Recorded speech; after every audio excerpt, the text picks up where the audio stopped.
when you think about how vast space is, it like kind of puts Earth and like your life and your problems all in perspective, like this little tiny speck.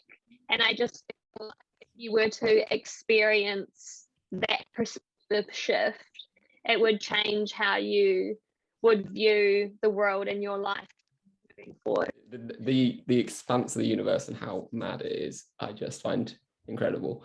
So yeah, and I think just to be a part of that journey, to being like, you're going to need volunteers, you know, there has to be those first steps. And yes, like Courtney, I would not do the NASA call out and the Elon Musk call out to colonize Mars, because they most of my life I love the idea of going to space, but not to come back.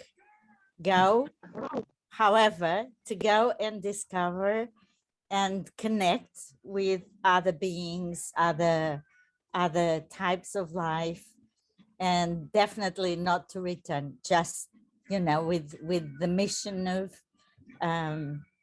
because I never felt I belonged to Earth.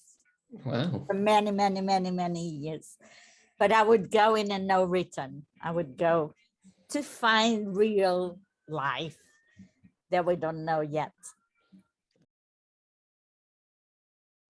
I'm a believer in this idea that Earth might be doomed at some point, and we do need to start thinking of, you know, plan Bs and where we are going to colonize next. And this is part, I think this is part of that. However, that said, the caveat is, as Courtney has shared, it takes a lot of fuel to get a plane in the air, let alone something into outer space. Now I'm nearly 60, and at this point in life, going to space just to say I've been there, they've seen nothing, they've not found other forms of life. Those space missions seems to be just entertaining. I don't think I'm interested. On the other hand, I'm more and more interested on what's going on in Earth. And I think we still know very little about our own planet. There is massive to discover with the oceans, with Earth, certain planets. Even if nothing else, to drill inside Earth, and instead of just the surface, what is happening there, what could happen there, and all that. And for me, the real mission, opposite to what Josh said, would be, are we able and can we do everything that is possible for the planet we inhabit? Because as far as I know, from everything we've seen, us as humans, this is the very best one. And now we have all these millionaires who are doing this for whatever purpose. The world is divided. Not that many people are so excited. I mean, yeah, they want to go. They want to launch, you know, Richard Branson or whatever. Just go. You want to move to another planet, just go. But they didn't really achieve what in the 60s, the act of putting a man on the moon or taking a man on the moon. I think they've lost a little bit of the magic, right? Like, I think when the first man, it was 1969, right? Neil Armstrong, like, they were like collectively like pushing the human race forward into like unknown territory. Like, there was so much wonder and discovery and like you said, excitement caught up in the moment. And I love watching old documentaries of that time. I wish I was alive. But now it's just rich men throwing money to do something cool a little bit. And I'm like, where is the, like, what are you contributing to with this? You know, where is the, like you said, the value or the like the knock-on effect that will benefit? If the story was built in a different way, I mean, when you hear them say, I always had this dream as a kid and now I fulfill this child dream. And you're like, for God's sake, we have a planet that is in a chaos. You have power, you have influence, you have money. But in New Zealand, we have the Lime scooters, like the ones, they're electric, but they're like the push ones with your foot. And there was a lot of debate because there were quite a few accidents caused because of them. And I think at the moment with like the road rules, there's a real gap, because where do they go? Do they go on the bike lane? Do they go like in the car? On the pedestrian footpath? Probably not a great idea. And if more and more people are starting to use them, and I think they're a really smart option because they're small and they're pretty green and they're like easy to use, but like where do they go on the road? Well, I love all these sharing schemes, and I think we should have for everything. Yeah. And declutter our lives and not be, and I say this, and I have my own car, which is the opposite of what I'm saying.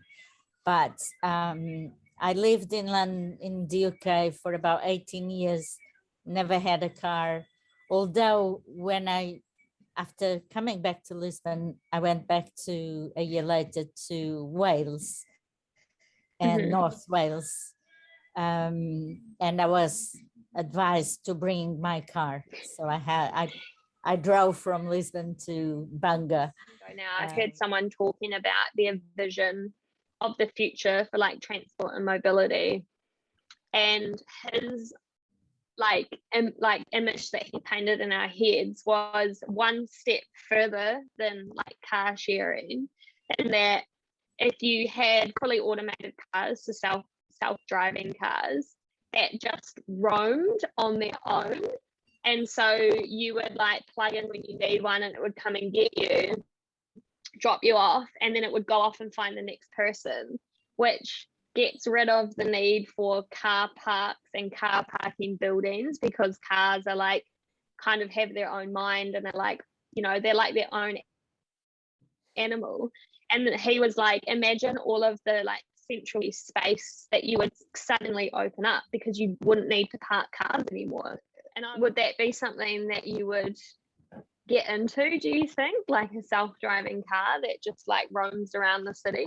I worry about the jobs and the whole thing of data, and then the level of misuse of data that hold these, so to speak, smart systems, which are not so smart, but there will be a price, and I'm very interested in understanding. The other thing is, all this is operating on the basis of algorithms, and algorithms couldn't be more biased than what they are. An algorithm is designed with a particular intention or objective in the end, and they never open. So there is always an agenda. My worry would be that the algorithms that control those taxis would be biased towards, let's say, roaming around in poorer areas or areas where minorities live, because it will suggest that, people who tend to buy these things live in these more affluent areas, and therefore the algorithm will automatically pull them towards that, and then the disenfranchised will remain disenfranchised, whilst it will be held up as this thing that's supposed to, it's supposed to help everyone, and they're free roaming, I suspect, unless we actively step in and go, right, we need to make this algorithm completely unbiased, which is very hard. I think it will start to go, well, we're not controlling it. It's going where there's demand. Is who owns what? So is it public service? Is it cooperatives? So let's say 50 of us get together and say we're going to own our 5 self-driven cars, optimized journeys, blah, blah, blah, blah. Or is it a corporation like Uber who decides this is profitable, this is not profitable, this can give me so much money, I'm going to invest another 25 cars, but only for Chelsea or only for whatever. Maybe Chelsea is not the best, but so I think that is maybe another conversation. Who owns what? And since we replaced a human job with technology, then should those cars generate value for people who live in those areas? You know, cars, do you need to own one? Maybe not. And do you need to own this, that, the other? No, maybe you don't actually. And that would be lovely if we do get to a point where, you know, co-ops are popping up more and more, even if it's just down to, you know, organic food. And I know Ken previously shared some kind of co-op related shops and things like that, where people are, you know, running, what are they called? Allotments and stuff where you can put your own food together, and that's a lovely idea, and it would be great if we could embrace that a bit more. Whether we will, I don't know. Well, I think the reasons to do so, they're very clear, and I think it's emerging more and more. It's becoming desirable, which is already a great shift, because if you talked about that 30 years ago, that was not on most people's list. The must have. And now growing your own food, making your own food and clothes and whatever, declutter, have less, live with more simple things, be more immersed in nature. What is your mobility needs? And my daughter's generation, which might be perhaps yours, she's 27. My daughter prefers Uber or Bolt or Captain or whatever, and to move around than owning a car. She's not interested. And the cost of owning a car is massive, is really expensive. So that, as a starter, if there is an alternative for everyday life, because my mother is 86 and she still drives. And for her, if someone says, now you cannot have your driving license anymore, it's like she lost the whole reason to be alive. And she resists this with her entire body, all the energy. It's the only thing she's scared. So I go to doctors with her at the moment, and she hates that I might mention something, and they say, no more driving. For her, her own car is equal being independent, autonomous. For me, is half. For my daughter, independence is a smartphone. And that's everything in life goes through a smartphone, and there's no need of a car.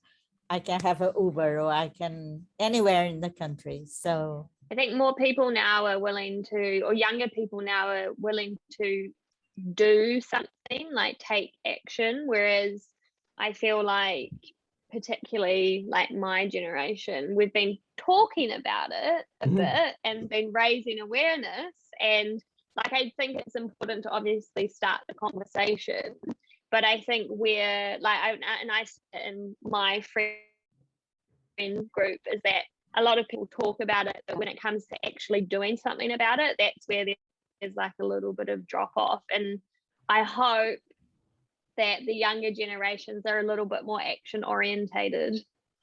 So that the people with the least amount of power are actually try to do the most. I know.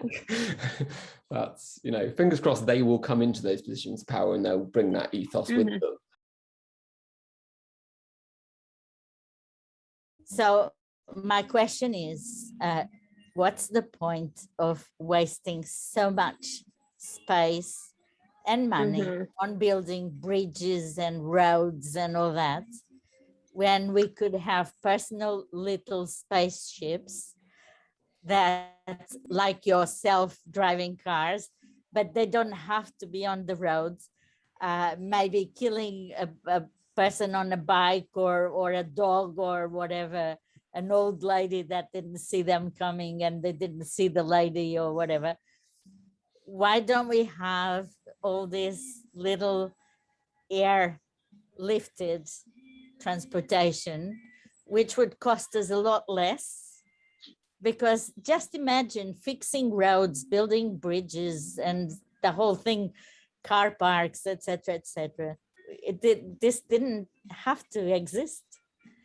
And I think what we need to consider is what problems are we trying to solve? And yes, self-driven cars in cities where you have sensors everywhere, it's easy. But the moment you go to New Zealand or to the mountains or to Snowdonia or whatever, there are no sensors. And those driving self-driven cars rely on satellites. And we've seen already some problems. And the other big question is, what happens when there's a shutdown or the technology fails? I don't know. That if you drilled tunnels under the surface of the earth that like connected the earth, that, and I think it was a similar argument about space, like stop trying to expand out. But his argument was stop trying to build up, because that's like usable space for us. Like it's what we see. It's what, you know, if you think about like animals and birds flying around and everything, instead like go down and use the space under the earth. His idea was like building this like hyperloop or whatever that you could like go down into and connect into like networks under the ground. Or maybe and easier to implement. Maybe we need to stop moving around. Maybe we need to deglobalize and be like, you know what, we can Zoom to each other. And yes, it's ideal if we do get to meet people, but maybe in a world where, you know, it does take 200 gallons of fuel liters of fuel a minute to get on a plane. We don't. And these cars, we solve a lot of our pollution problems if we stop, you know, building stuff and wanting stuff, and then that gets into a whole debate of whether capitalism works. But you know, no, but actually is like the micro and hyper local economies, and it to me it makes more sense. And so much that since the pandemic, well, we had 1 year lockdowns, blah blah, we could not go anywhere, and now we can.